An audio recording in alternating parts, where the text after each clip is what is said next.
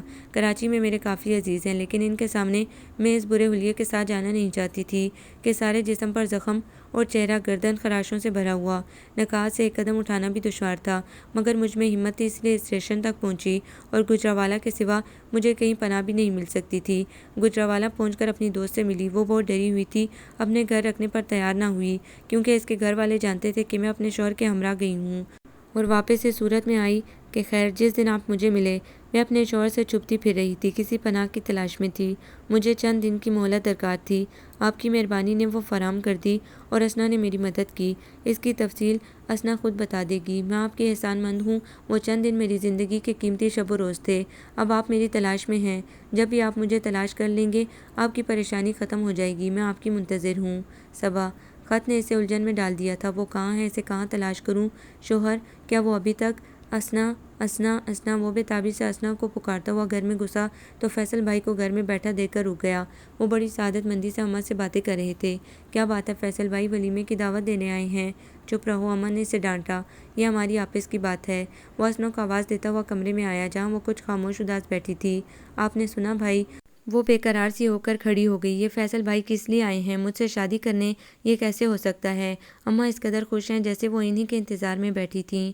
بھائی آپ کچھ بولتے کیوں نہیں؟ کیا میں آپ پر بوجھ ہوں؟ احمد نے اس کے سر پر ہاتھ رکھا اور اسے اماں کی مجبوری کا حال کہہ سنایا۔ اگر تیری مرضی نہیں ہے تو جانے دے، میں فیصل بھائی سے بات کر لوں گا۔ میری بہن، مجھے تو فی الحال اس خط کی آخری لائنوں کا معمہ حل کروانا ہے۔ وہ اس وقت خود غرض بن گیا تھا۔ اسنا نے خط لے لیا اور پورا خط پڑھ کر احمد کو دیکھا۔ یہ سب تو مجھے معلوم تھا، صبا نے بتا دیا تھا مجھے، مگر یہ یہاں آ کر رہنے کے بارے میں جو لکھا ہے، تم نے اس کی کیا مدد کی تھی مجھے بتاؤ۔ اسنا ہنسنے لگی۔ بس اتنی سی بات۔ اصل میں ان دنوں صبا بہت ڈری ہوئی تھی اور آپ بھی موجود نہ تھے۔ پھر میں نے فیصل بھائی کو فون کر کے بلایا، صبا سے ملایا۔ انہوں نے عذرائے ہمدردی صبا کا سب کام کر دیا۔ کام؟ کون سا کام؟ اسنا تم مجھے پریشان نہ کرو، جلدی بتا دو۔ ارے وہی، اس نے خلا کا مقدمہ دائر کروایا تھا۔ اور کون سا کام؟ اسنا نے پوری تفصیل بتا دی۔ یہ بھی کہ اس کی صبا سے خط و کتابت بھی رہی۔ اور اب وہ کہاں ہے؟ صبا کہاں ہے اسنا؟ اب معلوم نہیں، جب تک خلا کا مقدمہ چلتا رہا اس کے خط آتے رہے۔ مگر بھائی آپ کو کیا دلچسپی ہے؟ آخر آپ اس قدر پریشان کیوں ہیں؟ وہ ہنسی روک رہی تھی۔ میرا دماغ پھر گیا ہے، وہ بنا کر بولا۔ اور یہ تمہاری وتیسی کیوں باہر آ رہی ہے؟ 2 منٹ پہلے تو تم رونے کو تیار تھی، اب ہنسی سے بےتاب ہو رہی ہو۔ ہنسی کی بات پر ہی ہنسا جاتا ہے۔ وہ پھر سنجیدہ ہو گئی۔ ٹھیک ہے مت بتاؤ، میں بھی تمہاری شادی فیصل بھائی سے کر کے رہوں گا۔ اس روز گھر میں خاصی رونق سی رہی۔ اماں نے خوشی خوشی فیصل کے ارادے سے احمد کو آگاہ کیا۔ اسنا کچھ خفا تھی، مگر پھر بھی فیصل کی خاطر مدارت کر رہی تھی۔ اس کی خوشامد پر تو انہوں نے صبا کا مقدمہ لڑا تھا اور اسے ایک ظالم انسان سے نجات دلائی تھی۔ آپ نے مجھے بتایا کیوں نہیں کہ آپ صبا سے مل چکے ہیں؟ وہ بے حد خفگی سے پوچھ رہا تھا۔ تم کو میں کس خوشی میں بتاتا؟ تم بتاتے ہو ہر بات مجھے۔ آپ کو معلوم تھا کہ میں اس میں دلچسپی رکھتا ہوں؟ جی نہیں، آپ نے فرمایا تھا کہ اگر وہ پھانس ہوتی تو فرح کے بعد وہ اس گھر میں ہوتی۔ میں سمجھ گیا کہ وہ پھانس نکل چکی ہے۔ اس کے علاوہ تم اس قدر مصروف ہوتے ہو اور ہماری ملاقات بھی کم ہوتی ہے۔ اچھا چھوڑیے، یہ فرح سے شادی کا ارادہ کیوں بدل دیا؟ میں نے دیر کر دی تھی۔ جب میں وہاں گیا تو رات بھر سوچتا رہا، پھر خیال آیا اسنا کسی سے کم نہیں، کم از کم اس پر کوئی الزام، کوئی داغ نہیں ہے، اور پھر وہ اپنا خون ہے، قریبی رشتہ دار، اور مجھے یہ بھی علم تھا کہ وہ خدا ترس، ہمدرد اور درد مند ہے، وہ خوبیاں جو مجھے اپیل کرتی ہیں۔ پھر غور کیا تو پتہ چلا دراصل مجھے جو آرام و سکون یہاں تمہارے گھر میں ملتا ہے اور کہیں نہیں مل سکتا۔ کیا مطلب ہے آپ کا؟ آپ یہاں گھر دامادی کے لیے آئے ہیں؟ وہ چڑ گیا تھا۔ برخوردار، تم ابھی بچے ہو، ہماری شاگردی کر لو تو بہت سے گر تم کو بتائیں گے۔ فیصل بھائی مزے میں تھے، خوب چہک رہے تھے، اٹھ پٹانگ لطیفے سنا رہے تھے۔ آپ نے صبا کے مقدمے کے لیے میں آپ کا مشکور ہوں کہ آپ نے اتنی مدد کی، مگر میں نے تو اس کی مدد نہیں کی ہیں۔ کیا کہہ رہے ہیں آپ؟ یہی کہ دراصل میں نے تمہاری مدد کی تھی، اب تم میری مدد کرو۔ اسنا کو سمجھا دو، وہ کافی ناراض ہے کہ میں اس کے کام کا معاوضہ زندگی بھر کا سودا کر کے، سمجھے نا؟ مگر بھائی بات یہ ہے کہ وہ کام بے شک میں نے اسنا کے کہنے سے کیا، مگر تھا وہ تمہارا۔ اب تم میرا کام کرو گے نا؟ آپ کو ابھی اور بھی کام کرنا ہے، صبا کی تلاش۔ فیصل بھائی زور سے ہنسے، پھر جیب میں جھانکتے ہوئے بولے، وہ یہیں کہیں ملے گی، ادھر ادھر۔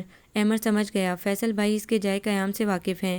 فیصل بھائی کا سینہ گہرا کنواں تھا، جہاں انواع اقسام کے راز پوشیدہ تھے، مگر صبا کی شرط کہ اسے تلاش تم کرو گے، تم بہادر، میں اس میں مدد دے کر وعدہ خلافی نہیں کروں گا۔ احمد بھی خوش تھا، اس کا جی چاہتا تھا خوب ہنسے ناچے گائے، اس کے سر سے سارے بوجھ اتر گئے تھے، تمام دکھ جاگ کی مانند غائب ہو گئے تھے اور وہ ہلکا پھلکا ہو گیا تھا۔ صبا کی تلاش اب مشکل نہیں رہی، اس میں اب خود صبا کی مرضی شامل ہو گئی تھی، صبا کی مرضی، اب وہ خود اسے پکارے گی۔ صبح سویرے اس نے فیصل بھائی سے اکڑ کر کہا، فیصل بھائی، صبا جہاں بھی ہو اسے میرا یہ پیغام دیں کہ وہ مجھے پکارے، اپنے نام مقام سے آگاہ کرے۔ خوب گل کھلاتے ہو برخوردار، اچھا اچھا کہہ دیں گے، زیادہ اکڑو مت۔ مگر صبا سے کیوں؟ کیا کہہ رہا ہے یہ احمد؟ اماں سخت حیران تھی، اس لیے اماں کہ وہ چھپ گئی ہے اور مل نہیں رہی۔ کسے نہیں مل رہی؟ یہ ساتھ والی گلی میں تو اس کی خالہ رہتی ہے، انہی کی تلاش میں بیچاری یہاں ماری ماری پھر رہی تھی، مشکل سے ملی، بھئی ڈھونڈنے والے کو تو خدا بھی مل جاتا ہے، یہ تم کو کیا ہو گیا ہے احمد؟ بولی اماں۔ احمد کا منہ پھولا دیکھ کر حیران رہ گئی، اپنی دانش میں تو وہ اس کا معمہ حل کر رہی تھی۔ احمد دانت کچکچا کر فیصل بھائی پر پل پڑا، میرے ساتھ یہ چکر بازی سب نے مل کر بدھو بنایا، واہ! فیصل بھائی نے بلند کہکہ لگایا اور ہنستے ہی چلے گئے۔ احمد کو بھی ہنسی آ گئی، وہ جھیمی ہوئی ہنسی ہنس رہا تھا، پھر ہنسنا کی کلکلاہٹ اس میں شامل ہو گئی۔ آخر میں اماں بھی انہیں ہنستا دیکھ کر پوپلے منہ کو کھول کر ہنس پڑی۔ انہیں ہنستا دیکھ کر پنجرے میں بند طوطا پر پھڑپڑانے لگا اور بولا، میاں مٹھو چوری کھاؤ گے؟ میاں مٹھو چوری کھاؤ گے؟ کہہ ہے۔ آپ کو یہ ناول کیسا لگا؟ کمنٹس میں اپنی رائے ضرور دیں، ہمارے چینل کو لائک کریں، سبسکرائب کریں، شیئر کریں۔